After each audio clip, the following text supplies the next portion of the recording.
Welcome back to Sports Edge, joined now by Quinnipiac men's hockey coach Rand Pecknold, who's been busy since Sunday when his team won the East Regionals here, getting ready for the Frozen Four. What's it been like the last, 72 hours or so?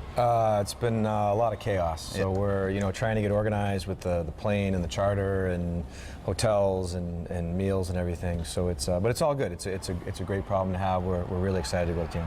I mean, all year you're the #1 team. I mean, was it a sense of relief this past weekend? Because it was almost like people expected you to win last weekend. I didn't feel like it was a sense of relief. I felt it was a major accomplishment. It's so difficult to go to the Frozen Four. If you look at the hockey at the NCAA, it's really the same 4, 5, 6 teams that go every year, and including 3 of the ones that we're with going with this year. They're there almost every year, so it's really difficult to get there. And certainly we don't want to go down there and just play in the Frozen Four. We want to go and feel we have a legitimate chance to win it. And how much is going last time going to help you this time? Our seniors were there. I think that helps a little bit. I think the fact that we've been in the NCAA tournament 4 years in a row, it helps. But I'm not going to lie, it's a big stage. Exponentially, it's bigger than the regionals, it's bigger than playoffs, it's bigger than any type of game that we have.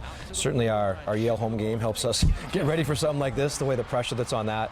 You've made such a name for the program, Rand, in a short amount of time that you've been there, but especially in the last 4 years making the Frozen Four. And you get a team, Boston College, on Thursday, has so much history. Is this a team and a game that you feel like you win this? I don't think people quite give you the full respect that you probably deserve at this point, and this could be a game that you get that more. Yeah, I mean, we're gonna play a great opponent no matter what. Obviously, Boston College is is either the 1 or #2 premier program in the last 15 to 20 years of college hockey, maybe the last 50 years. I mean, they're always good.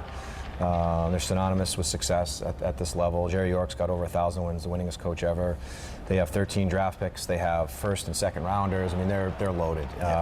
So it's a great challenge for us. And in the end, we got to beat somebody good. How do you continue to get top players to keep coming here? There's a lot of things that come into play. We have the great campus, great academic reputation of Quinnipiac.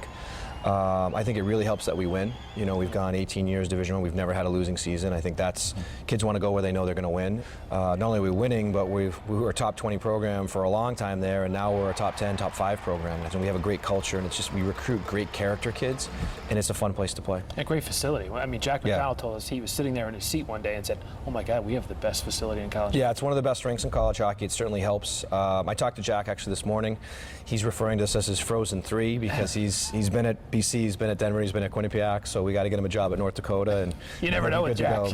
But no, certainly our rink is it's phenomenal, and we get all the resources and support we need. Would you have ever dreamed that back in May of '94, when you were hired, you take over a Division III program, you'd be able to put in place what you've put in place? Not in May of '94. I mean, at that point, we had a midnight practice slot, and I was part-time. I was teaching at a high school. Like I was in survival mode. That first year, we didn't really have enough players to play with. I think we had 17 skaters come to tryouts and 12 goalies. In year 2, we brought in 19 freshmen, and we were kind of off and we just needed that big recruiting class to get us going. But we didn't have a budget. We couldn't give the kids sticks. We couldn't feed the kids on the road, and we went for meals and stuff like that. It was really low end. Are you glad you've never gone anywhere and changed?